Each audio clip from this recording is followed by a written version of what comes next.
Okay, welcome back to episode 23 of Ag Inspire Conversations. And I'm very, very excited this morning to be having my next conversation because Ag Inspire, the aim of it was to have interesting conversations with people doing inspiring things in agriculture.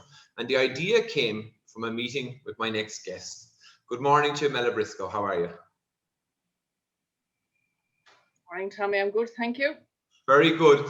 Mella, we're going to get into your own farming career and what you're doing, but just to give people a bit of perspective on Ag Inspire, I have 23 episodes done. I'm going to do 2 more, and we'll see after that. But I spent a day in February on your farm with a group of dairy farmers and people involved in the dairy industry, and I arrived a little bit early. And from the moment I arrived, you had me at hello, like the movie said.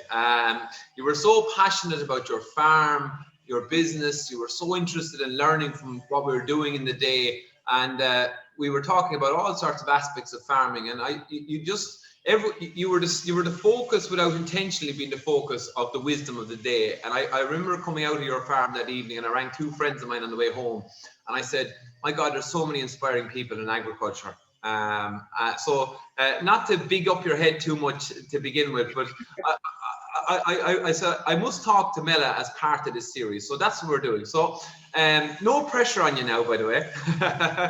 I'm starting to blush now, shortly, Tommy.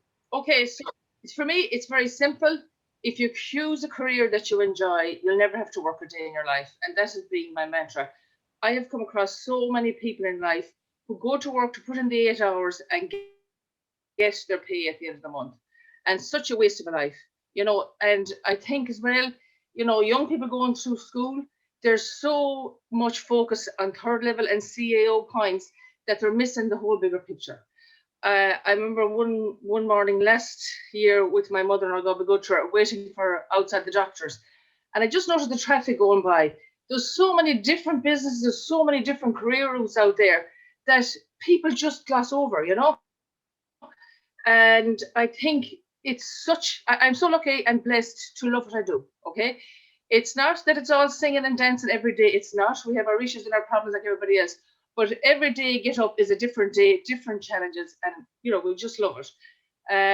My husband, Kevin, is a farmer as well. And I suppose go back a few steps. I always wanted to be a farmer. I'm living the life. Sorry, Mella. I should have asked you to tell us a little bit about yourself and your own farming business. Sorry. Okay, so I'm living the life that I dreamed of when I was a young girl. Right. I always wanted to be a farmer. I just always had the connection with it.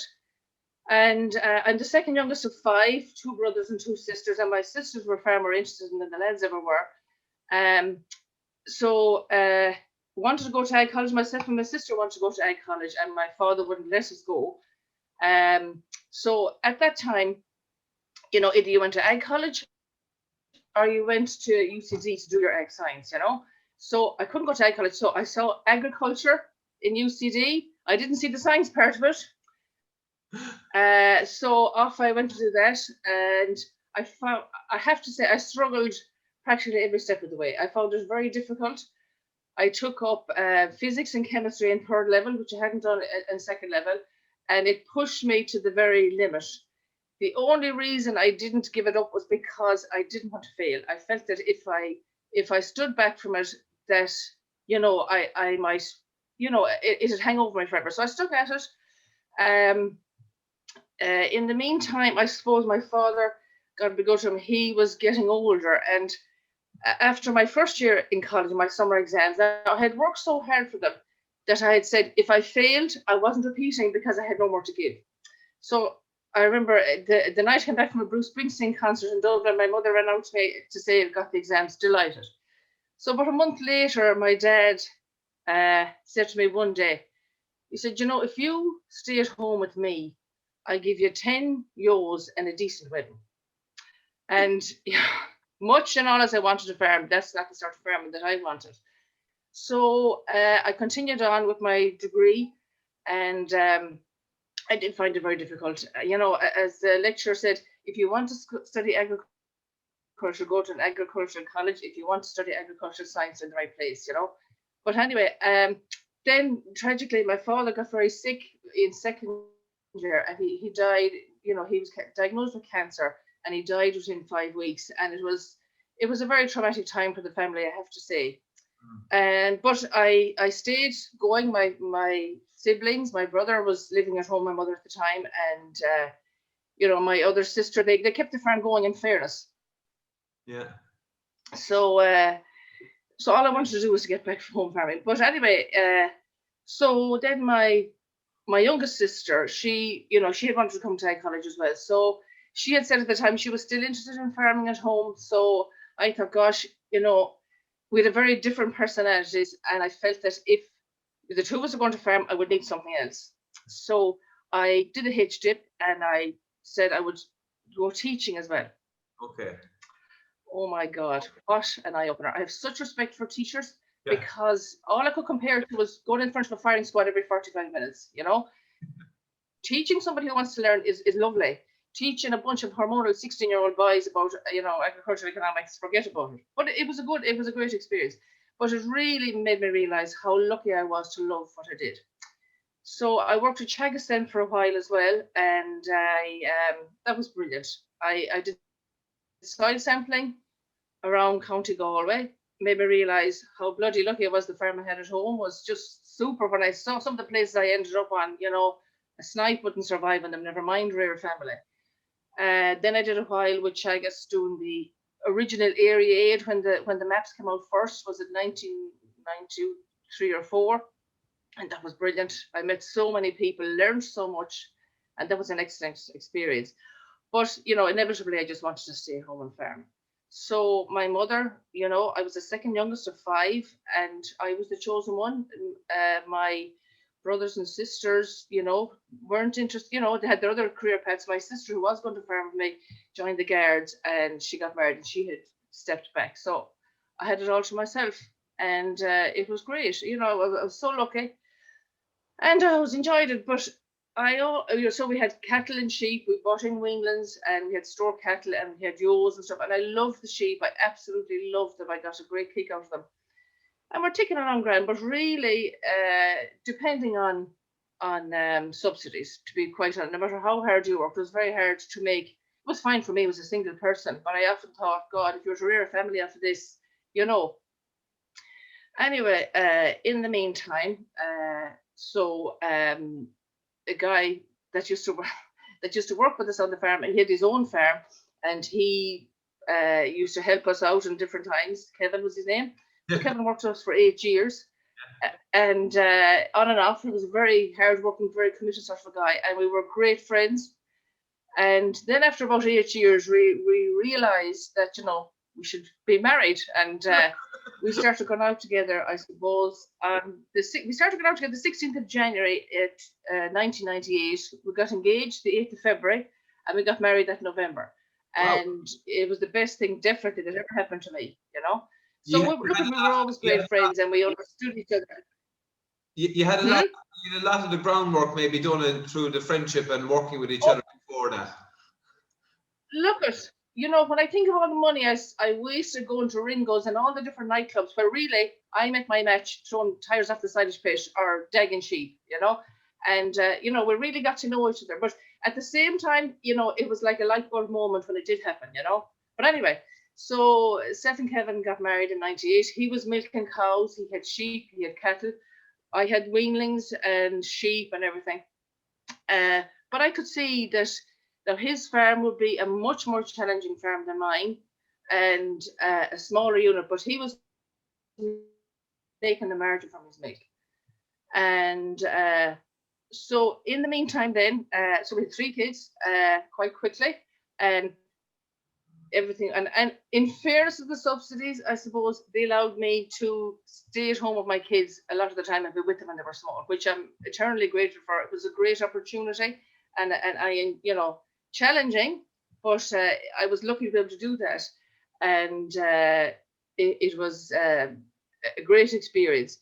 So then in 2008, I was diagnosed with breast cancer and had been misdiagnosed 18 months previously. So by the time I was diagnosed, it spread into my lymph nodes and all of that. And it was quite daunting at the time, but just put the head down and got on with it. And I had surgery and radiotherapy and all chemo and the whole shebang. But it wasn't all bad. It really focuses you on how good, who the important people are in your life and how important people are. And it was like 12 months out of my life, and then I got my life back again. And off we went then. So it really refocused, I suppose. Obviously, people are the most important by a mile. Being a mother is the most important job I do, definitely, and that goes without saying. But when I came out the far side of the cancer, I thought, I have a second chance at this farming thing, and I felt that everybody is good at something. I want to be really good. This is what I want to be really good at, and this is what I want to find out, how good we can be. So a few other factors involved. I suppose that our subsidies were being reduced, etc. And we had a fantastic, we had a very good land base and a good land, and my farm was made for dairying, really. So in 2012 we formed a partnership. We came together in a farm partnership, and it made a lot of sense, because before that we'd been very competitive with each other. We'd have two very different ways of doing things. And I suppose it made sense to come together into the partnership. If it never milked cows, that was a win-win. And then Did you farm separately then? Did you farm separately yourself and Kevin? Yes. Yeah. For the first 14 years we farmed separately. So he had his cows, his cattle, and his sheep, and I had the weanlings, store cattle, and the ewes. And it was a bit manic. So we came together in a partnership, and we just had one herd, and that was a great step forward. So then we decided to go down the dairy route on my block of land, and so in 2015 we started milking there, and it's been mental ever since. But a huge challenge, but we're enjoying it. It's just great, and we have two very different approaches to how we should do things, and every day is a debate. Absolutely every day, everything is debated. And now the kids are older, they're into the debate as well, and the staff are in the debate. So every decision is debated to the death, But it's debated in a very fair way. Like you don't fall out. There isn't. No. It's absolutely no. We do not fall out over, because if we did, we wouldn't be speaking at all. So it's as I say, every morning, once your toes hit the carpet in the morning when you get out of bed, it's just Zoom all day long, and it's good. We love it. We love what we do. We both enjoy it. We have different skills, the two of us, and it works well. And I often think, a farmer that's farming on their own, it's hard to be good at everything, and a farmer has to be a jack of all trades. So it is hard to be good at everything. And I think when you bring, in a partnership or a family setup, if everybody has an input, it's great. So if you were in a system like that, did you discover that yourselves? Did you discover who was better at certain things and who was better and a better eye maybe for the other parts of the business? Or did you get help in that process of figuring out how to be an effective team, I think is the language they use now in organizations? Okay. Effective team. Well, I suppose I would have always liked the office work, paperwork, planning and plotting. And I suppose from the day that we decided that we would go down the dairy route on the other block, I just took that on board to learn.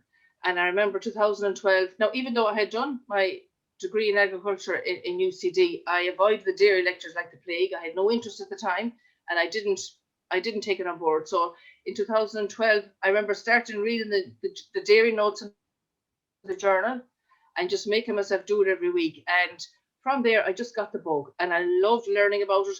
Any conference that I could go to, any course I could sign up to learn, and I still love learning. I mean, I remember in college, one of the lecturers saying, "This is only the start of your learning journey. You'll be back for more." And I said to myself, "You won't see me here again." But gosh, from the time we started, we decided in 2012, I just love learning. I love learning new stuff. I'm constantly trying to, be better. I want us to be the best we can be. and you need to educate yourself to get there and to learn. And I suppose from us, I naturally went that direction.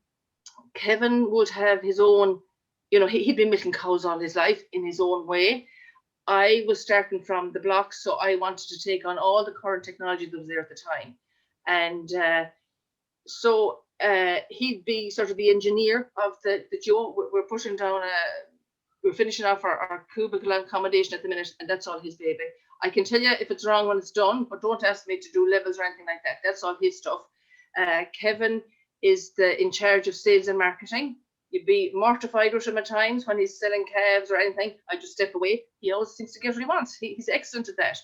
And he's a very clear thinker, My head is full of rubbish, and I'm constantly thinking and the stuff. Kevin is a very clear thinker, and I'm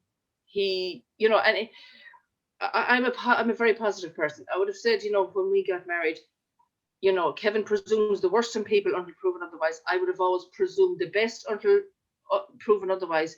And I think I'm really naive to a point. I'm really naive about stuff. But I think we're a good balance that way. And so, and of course, Kevin had a massive experience with cows. I mean, all the years we were married, I kept away from his milking partner because I had enough to do myself with the kids and my own farm and everything. So he had massive experience with cows. So we brought the two together, and it's been very interesting. I'm into the science. Like, I would have said my egg science was wasted on me until I went down this route. And I'm so glad to have it now. And I would say any young person going forward that's interested in a dairy career needs to get a good third level qualification behind them.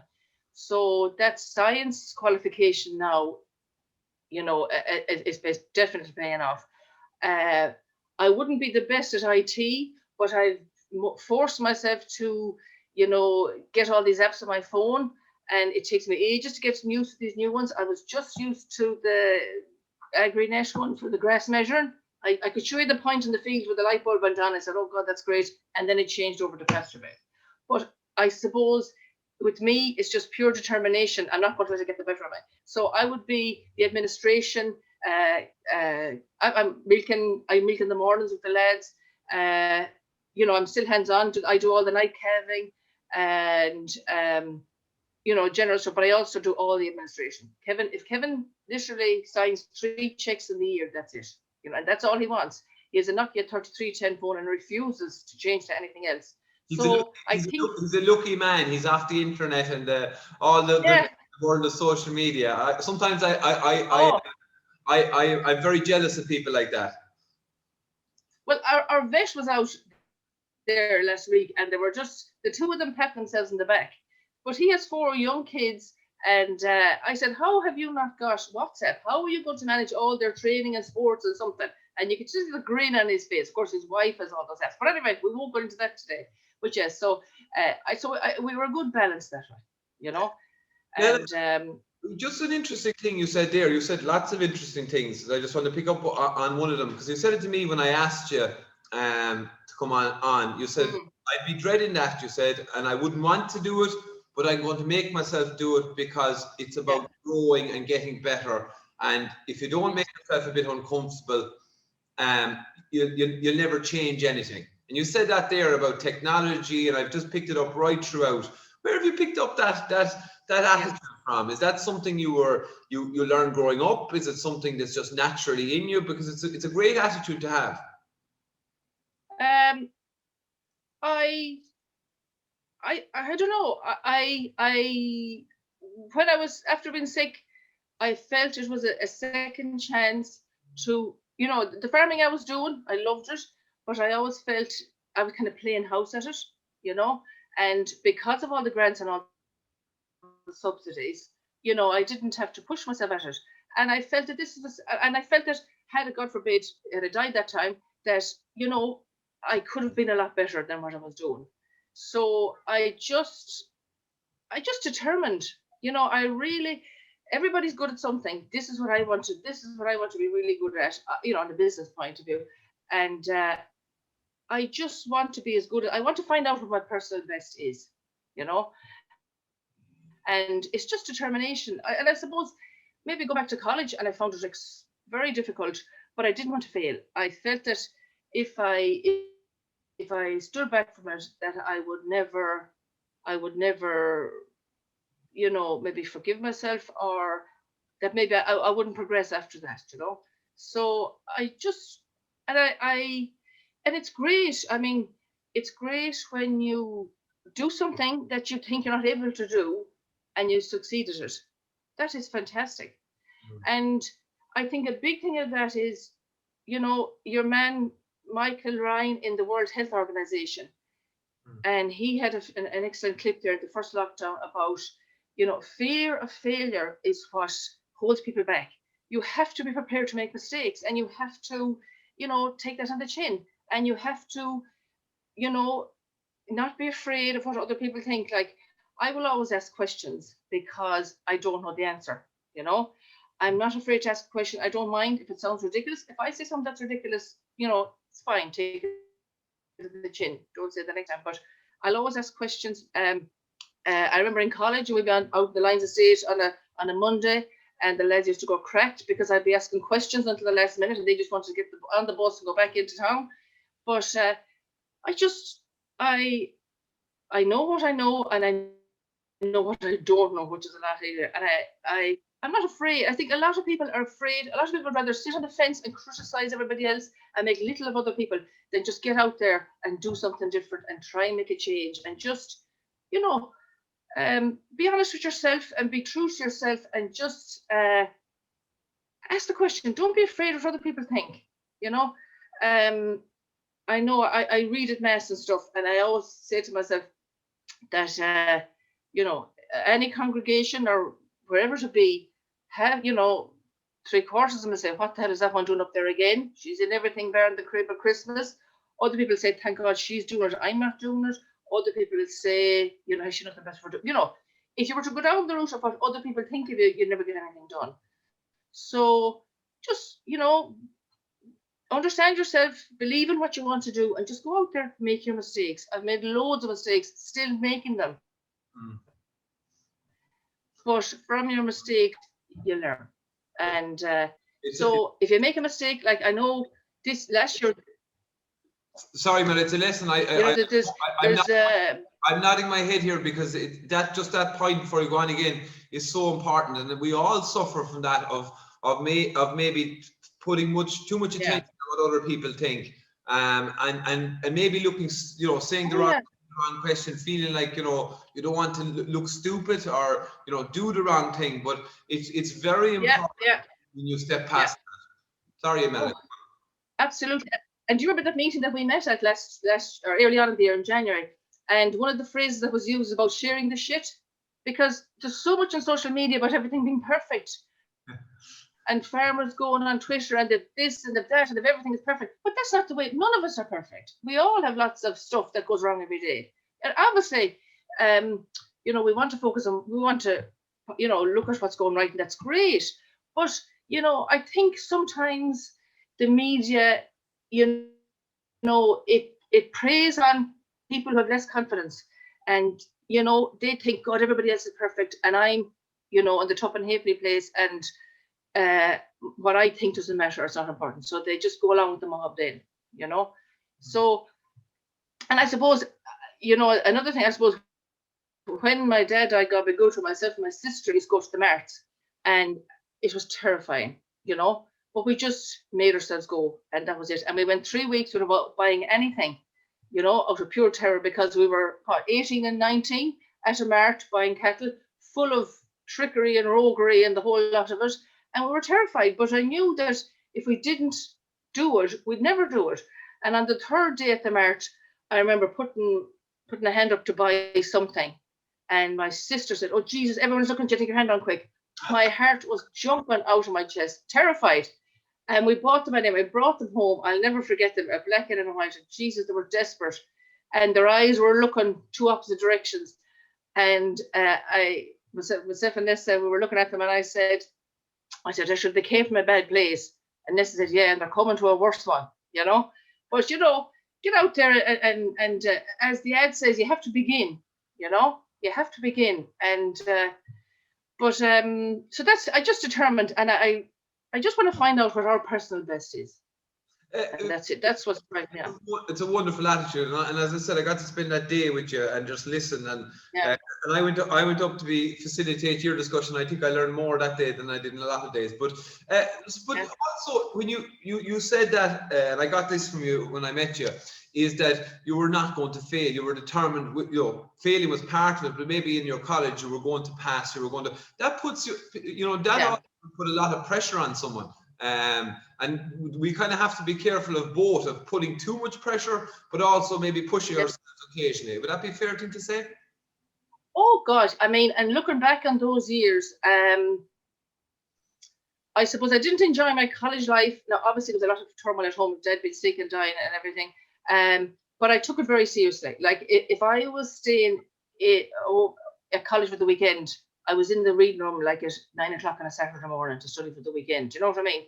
Looking back, had I taken it a little less seriously, I might have been a lot better off, you know, and had I enjoyed myself more. I didn't enjoy the social life of college. I was so focused on what I was doing. Whereas now I'm much better able to socialize now and enjoy life. I'm happy to say I've learned that lesson, you know. But there's a habit. It depends on what you want yourself, you know. Everyone is different, and you know you have to be, you know, the only person you can compete with really is yourself. You have to know what you want, where you're going, what's your plan, what do you want to achieve. We just did a little interruption there, Mella. Rural broadband, the gift that keeps on giving. We were talking about pressure. We're talking about putting. You know, it's great to have that attitude of hard work, determination, but there's also maybe a balance of not putting yourself under too much pressure. 100%. So now mute me at any time, because once I start, it's hard to stop me. But absolutely. So this determination, this drive on, it kind of took over a bit, and it came to I was so now look at our children and our family. Thank God they're all well, happy, adjusted sort of individuals. And the fact that they had no issues and they were involved in the farm with us, I suppose that meant, you know, our family still got lots of time together, and family time was fine. We were busy together, whatever. We had lots, we didn't need to bond, put it that way.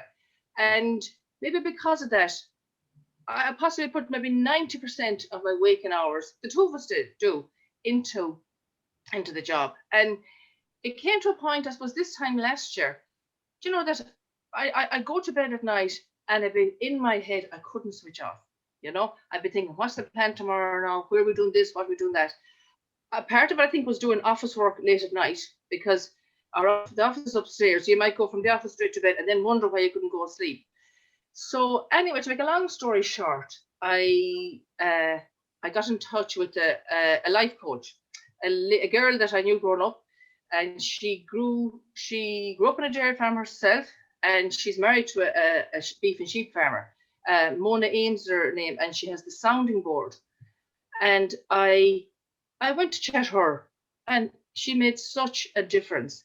She, you know, she listened to me, absolutely listened to me. And I think I went to her for 6 sessions. And every time there was a light bulb moment of stuff, I said, God, yeah, you know, and asked me, like, what are your priorities in life?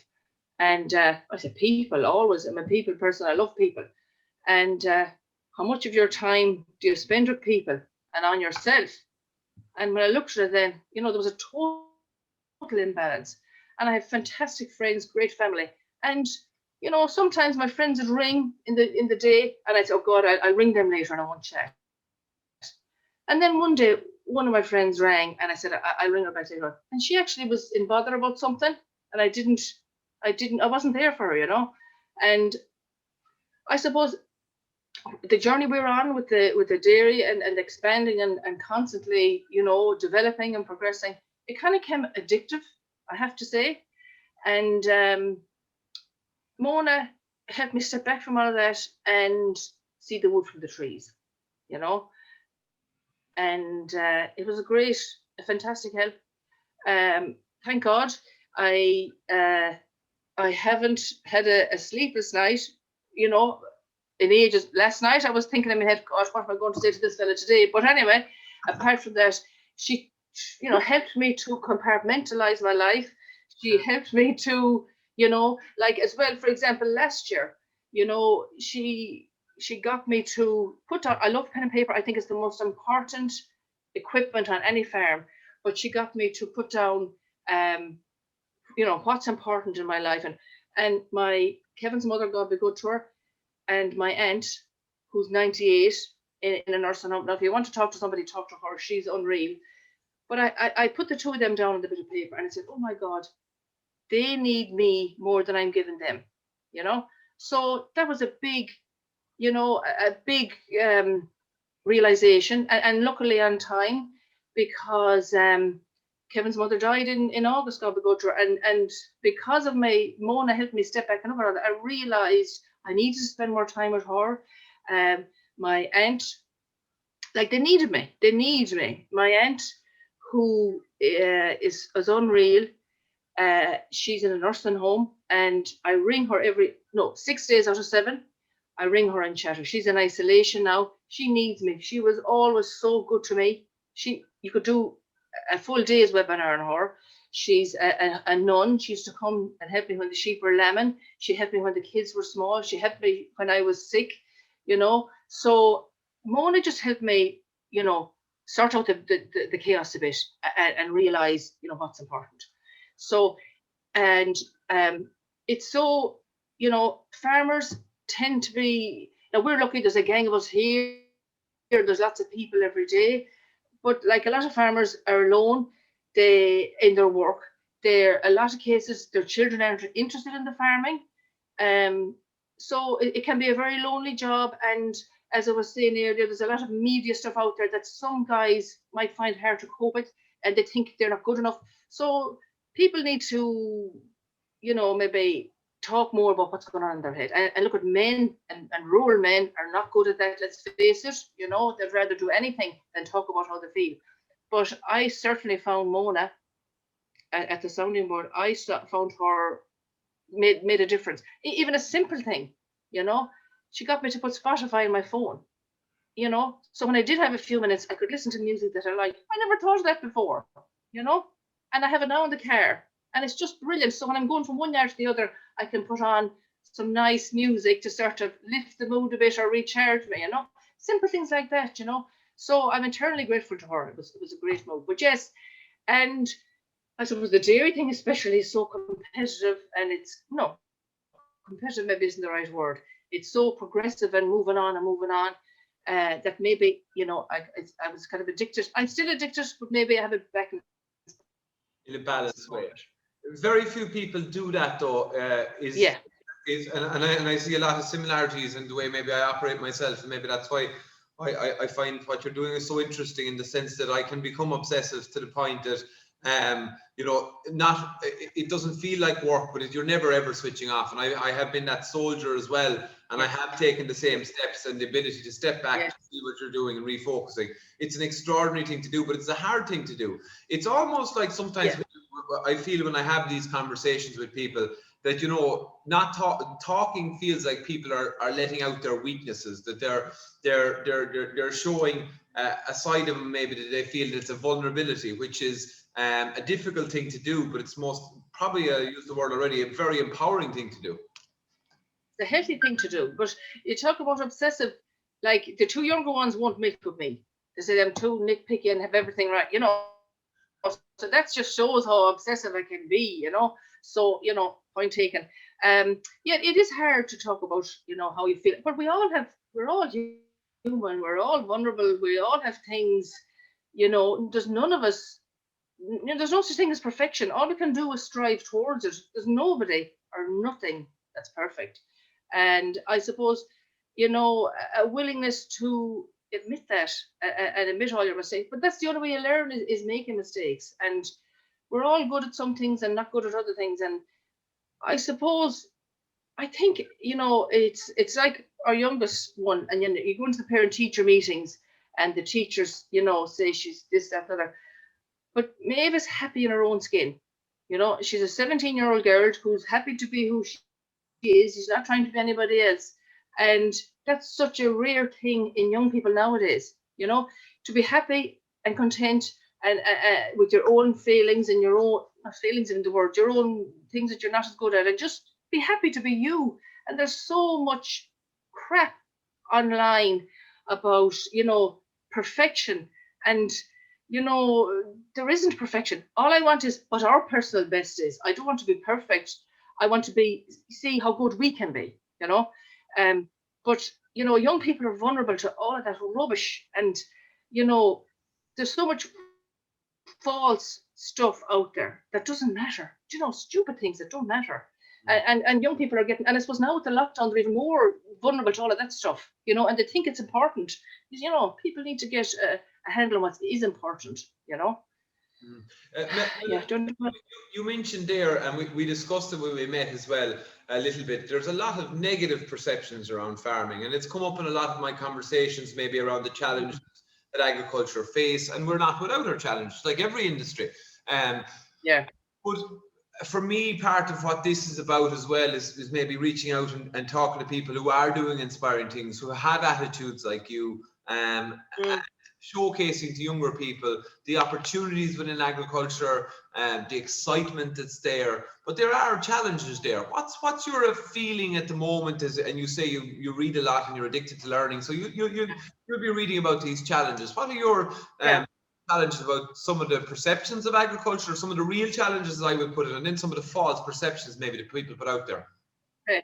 So obviously the number one is climate change for everybody. It's not just for farmers. Everybody. This is going to affect everybody. Agriculture absolutely can do a lot better. There's no doubt about that. We can all, as individuals, as an industry, we can do a lot better. And we're all working towards that. And I think the agriculture industry is working as hard as any, if not better, to improve what we're doing. But everybody has to look. How so? It's very easy for people to say, oh, we'll blame agriculture. They're doing things wrong. Agriculture is imperfect, but we're working on it and trying to do it better. And we have to feed people. The planet has to be fed. We can feed it more efficiently, and definitely we can feed it with a smaller carbon footprint, yes. But, households can improve, their efficiency. Everybody can improve. So it shouldn't be a blame game saying you're doing this. Everybody has to take this on board. We all share the planet, and if we want to have it there for the generations to come, and farmers more than anybody can see the impact of climate change, because every other month there's some extreme. We had the droughts in 18. We had a drought nearly every summer. We had many droughts. Then we had the storm in August that flattened around here. So we all are part of the problem, but we're all part of the solution. And people need to embrace that and do all they can do, because it's for their children and their future generations. There's a lot of negative stuff out there about farming, but that's a lot of time it's people pointing the finger, blame game. Let them look at themselves and see what they can do. Are they working as hard to try and improve the situation? So I suppose farmers by nature tend to maybe complain about stuff and moan about stuff. And I think I have a theory about, a lot of, from my work in Teagasc and people that I met, a lot of farmers were never meant to be farmers. Absolutely. They were kept at home because they were the youngest, the oldest, the thickest, the brightest, or the only son. And they had no vocation for farming. And that was a life wasted. They should never have been farmers. They didn't want to do it.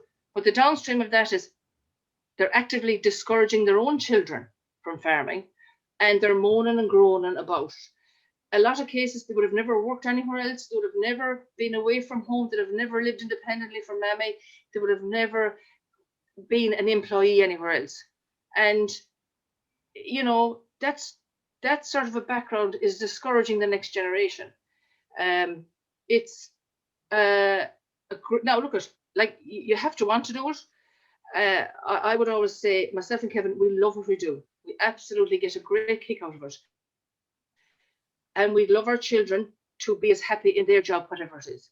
And we'd have said to the three of them, if all of you want to farm, if none of you want to farm, that's fine. You have to choose a career you enjoy. You have to be able to pay the bills and hopefully be able to pay for your own home. That's my wish as a parent for my children. If they want to come back and farm with us. You know, that would be the icing on the business side of my cake. But as a mother, you want them to be happy. And I would love for them to be love what they do as much as I. There's nothing worse than dreading a Monday morning, go back to work for the week and something that you don't like doing. So that's what I wish for them. You know, if none of them want to farm, they know that we've set up a business and we can lease it to somebody else, or we can, there's lots of other collaborative farming arrangements out there that we can still farm if we want to. I would not want to burden them with that assumption. They're only 21 and 20 and 17. So they're still a bit young yet. Want them to go away. They've been away already, and the lockdown has put a stop to that. I want them to go away and do different things, get other life experiences, and then come back. If it's for you, if you love it, if you're passionate, they know what it's about, they see what we've put into it, and let them make their own choice. You know, from a woman's point of view, it's a great career. You know, for me, I love the hands-on. I love out the calving. I love, you know, going down to milk in the morning and see how did I do today. How's the grass measuring going? Did I do good at that? Did I make a mess of that? I love the planning and plotting. So Mella, we are broadband episode number 2. We're back again. That's a topic for another day. But look, yes. There's so much. We were talking about. I suppose you were talking about maybe people have been suited to whatever lifestyle or business or whatever path they take in life.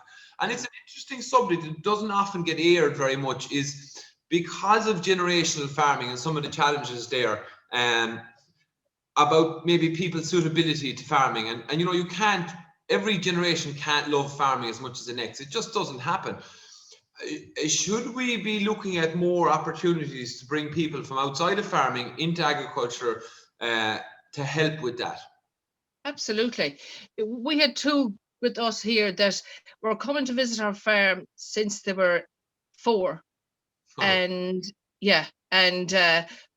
the girl, both a brother and sister from non-farming background, and they just absolutely loved it. She went on to Ag College and did the dairy herd management, and he did his leaving cert this year. He's with us. He was working with us all year until he finished up there in October.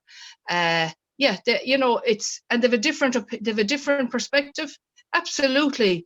It's not no more than if you had a restaurant or a shop or whatever business. It doesn't necessarily mean that your own kids are going to be suited to it or be as passionate about it as you. They have their own thing, you know.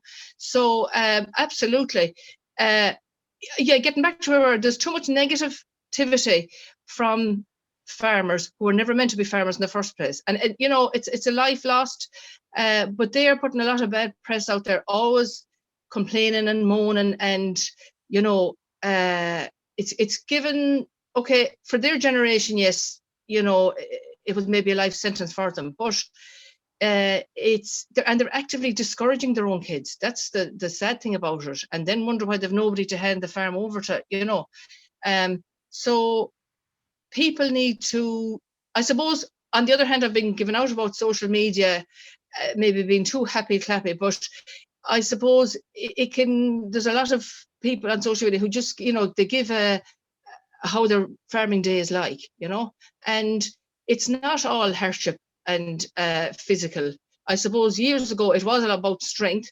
Now it's about so much more and so much less about strength. It's about, you know, planning and a business approach to it, and there's such variety. You know, you can be the office based, you can be out the farm, you know, doing stuff out in the fresh air. There's great variety in it, and there's a lot more opportunity for non-farming people to go farming now, because we're going more like New Zealand now. There's a lot more collaborative farming possibilities out there. I was on a Zoom meeting last night about transferring the family farm, and for people who have no possible successors, there's lots of other routes, you know.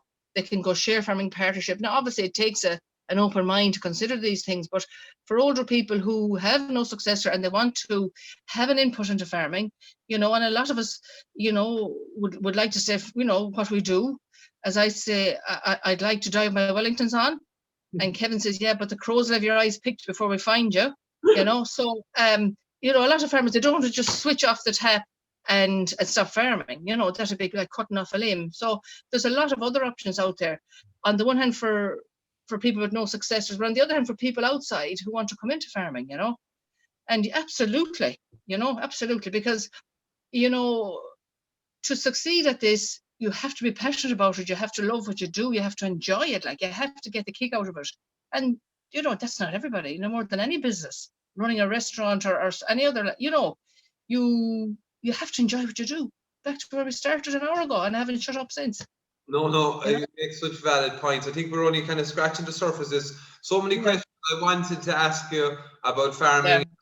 But I think you captured today for me, Mella, what I felt from you that day, and why I felt that I was so inspired by you, and why there's so many people who often go, and I know a lot of people will know you, but there's a lot of inspiring people, and it's not just farming, it's the world, who go about their business and they never maybe get the recognition, or not that they're looking for that, but they go unnoticed.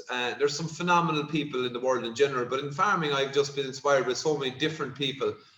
This was what these episodes were to capture. Like, you have an extraordinary life story, not without its challenges. Fate, be it when you were back in a younger person, the second youngest daughter was never going to be destined in the Irish system to be farming. And you overcome maybe the traditional views of what should or shouldn't happen, and you've grown your business ever since. Story of love on a farm, and your own trials of, the greatest challenge of all for any of us is our health, and to be faced with that. I suppose, Mella, what does the future of farming look like in your eyes now? What would be a great future? Because I think it's exciting. Maybe there's just two optimists talking to each other. What's the future of farming look like? Well, we have to be more climate friendly. That is the number one. We have to be sustainable while we feed the planet. People have to be fed, and we have to produce it in as an environmentally friendly way as possible. For us, our future is, hopefully we have reached our sort of optimum stock numbers, and we are going to consolidate and fine-tune our operation. Absolutely. We're on the road, we're heading the right direction, but we've a long way to go yet to be better at what we do, to be more efficient, to be more sustainable. And that's for our other sectors. The beef sector is very challenging for people, whether, there's a lot of tweaking to go on there, and a lot of soul searching, and that ties in obviously with the dairy herd expansion as well, but the people have to be fed. The world population is growing in the billions, not in the millions. People have to be fed. We have to do it in a sustainable way, and that is the big. Brexit is a blip, we'll get over that, but the climate change is in face of us all. And I think it's changing because farming is becoming a lot more of a business. I think it will attract more people, more committed people, and we're going away from the traditional stuff of the youngest or the oldest staying at home or whatever. And I think attitudes are changing, and it's absolutely a great time to be a woman who wants to farm. There's so many fantastic women out there farming now that at long last are getting a platform, and super women in Teagasc and independent advisors who are passionate about what they do and love what they do, and they are inspiring. They are laying down the pathway for other young women to consider it an option, and let it be an option for people. And I think the future is challenging for agriculture, absolutely, but it's what good is life without a challenge? If you don't challenge, you'll never learn. And I don't think the climate change thing is a thing to be afraid of. It's something to embrace and take on board and do our bit. People can be afraid of all these diktats coming from higher places, but it's something we have to embrace and get better at. And even in my lifetime, a woman president of Ireland, a woman vice president in America, president of the European Parliament, von der Leyen, Angela Merkel, all of these fantastic women who at long last are getting their time to shine. It's just a great time to be a woman. And we were having the conversation the other day with one of the young lads, and he was saying, what's all this fuss about women, farming? Sure, aren't they the same as all the rest of us? And I just thought, God, isn't that great? They don't get it that, 50 years ago, it wasn't an option. It just wasn't considered. And my aunt, the nun in the nursing home, like, while she would come out and farm with me and did all she had to do for those, with the O's lemon and everything, she still says, isn't it terrible to think there's no Briscoe in Fahy? She still has that mindset, and, it used to drive me crack, but now I just accept that's the way things were at that time, and it's a great time. It's a great time to be a woman who wants to farm. It's fantastic. What a good message. Mella, I'm conscious of time, and I'm conscious there's so much in it there, and I think we've only scratched the surface. And I know I've said it a few times, but I did ring my two good friends on the way back from that meeting that day. I was truly inspired by you, and people get a sense of that today, maybe from you. The honesty, you say it like it is, which is refreshing as well. And I have words from George Bernard Shaw that I sit on my desk here and I read them, and they're very apt for you. But the first two lines is, "This is the true joy in life, being used for a purpose. Recognize yourself as a mighty one." And I leave the last words with you, and I know you have lots of words. You're not short of them for me. I leave the last words on some of the big lessons you've learned in life, and maybe some of the inspirations you've got along the way. I think you have to don't be afraid to make mistakes. Be true to yourself. I suppose the biggest influence on my life has to have been my mother, because when my dad died that following summer, myself and my sister at 18 and 19 years of age, my mother gave us a blank check to go to the mart, and that really has me where I am today, because she was a teacher. She loved her job. She absolutely loved her job. She was so committed to it, and she took her responsibilities as a teacher so seriously. And I think if we have more people like my mother in the world has gone so much about, it's all about your rights now. There's very little about people's responsibility anymore, and about your responsibility to your job and to your career. And she was fantastic, and she gave us a blank check, let us into the lion's den in the Martin Portumna to let us go and make our own mistakes. And so, like, there was money in the account when she gave us the check, there was plenty of money in the account, and she let us off. And that for me was the difference.